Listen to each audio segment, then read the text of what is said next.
Hello good evening student. आप सभी लोग कैसे हो? आई होप आप सभी लोग बढ़िया होंगे। आप सभी का स्वागत है हमारे YouTube channel home study point में। और आप सभी लोग, आशा करती हूँ आप सभी लोग अच्छे से स्टडी कर रहे होंगे जो हम पढ़ा रहे हैं।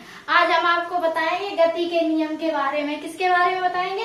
गति के नियम के बारे में। चलिए यहाँ पे देखिए, जड़त्व का नियम। किसका? जड़त्व का नियम। कोई पिंड अपनी वीरावस्था या एक समान गति की अवस्था अथवा गति की दिशा बदलने में क्या असमर्थ रहती है? क्या रहती है? असमर्थ रहती है, जब तक कि इस पर कुछ बहाबल आरोपित ना किया जाए। क्या आरोपित ना किया जाए? पिंड की यह असमर्थ ही जड़त्व का नियम है। किसका नियम है? जड़त्व का नियम। कोई पिंड अपनी विरामावस्था या एक समान गति की अवस्था अथवा गति की दिशा बदलने में कैसी रहती है? असमर्थ रहती है, जब तक कि इस पर कुछ बहाबल आरोपित ना हो। क्या आरोपित ना किया जाए?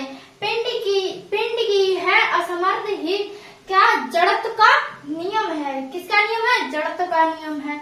आप सभी लोग इसे नोट कर सकते हो, क्योंकि ये बहुत इम्पोर्टेंट है, क्योंकि ये बार बार एग्जामों में आता है, तो इसे नोट भी कर सकते हो। चलिए एक और नोट देखिए।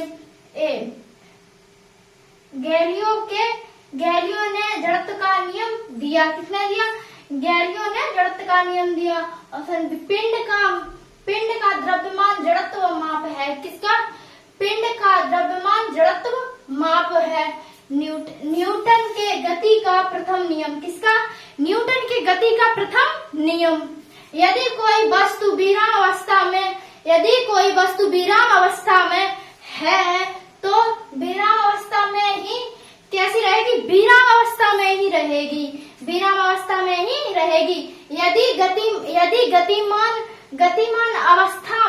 यदि गतिमान अवस्था में रहेगी, जब तक कि उस पर कोई बहाबल ना लगाया जाए। कौन सा बहाबल ना लगाया जाए? न्यूटन के गति का प्रथम नियम जड़त्व का नियम समान है। कैसा है? दोनों एक समान है। इसीलिए न्यूटन के नियम के जड़त्व का नियम या गैलियन का भी नियम कहा जाता है। गैलियन का नियम भी कहा जाता है। यदि कोई वस्तु विराम अवस्था में है तो विराम अवस्था में ही रहेगी। किस अवस्था में रहेगी? विराम अवस्था में रहेगी। और यदि गतिमान अवस्था में ही है, यदि गतिमान अवस्था में ही रहेगी, जब तक कि उस पर कोई बहाबल ना लगाया जाए। न्यूटन के गति का प्रथम नियम जड़त्व का नियम समान है। कैसा है? दोनों समान है। इसीलिए न्यूटन के नियम का जड़त्व का नियम या गैलियन का भी नियम कहा जा सकता है। किसका? गैलियन का नियम भी कहा जाता है। बल वह भौतिक कारक है। कौन? बल वह भौतिक कारक है जो किसी पिंड पर लगकर उसकी अवस्था में परिवर्तन करती है या परिवर्तन करने की चेष्टा करती है। किसकी चेष्टा करती है? परिवर्तन करने की। बल का एसआई मात्रक क्या होता है? न्यूटन होता है। क्या होता है? न्यूटन होता है।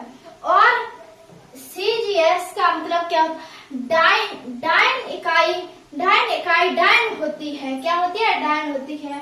1n बराबर 10 10 5 जाएगा डाई। बल वह भौतिक कारक है, कौन सा? बल वह भौतिक कारक है जो किसी पिंड पर लगकर उसकी अवस्था में परिवर्तन करती है। क्या अवस्था में परिवर्तन करती है या परिवर्तन करने की चेष्टा करती है? क्या करती है? परिवर्तन करने की चेष्टा करती है। बल का एसआई मात्रक क्या होता है? बल का एसआई मात्रक न्यूटन होता है। और सीजीएस का मतलब डाइन इकाई डाइन होती है। 1n बराबर 10 डाइन हो जाएगा। क्या हो जाएगा? 10 डाइन हो जाएगा। अगर आप लोगों को वीडियो अच्छी लगी हो तो वीडियो लाइक करें एंड सब्सक्राइब करें और हमारे YouTube channel home study point में बने रहिए। कल हम आपके साथ एक नई वीडियो फिर लेके आएंगे।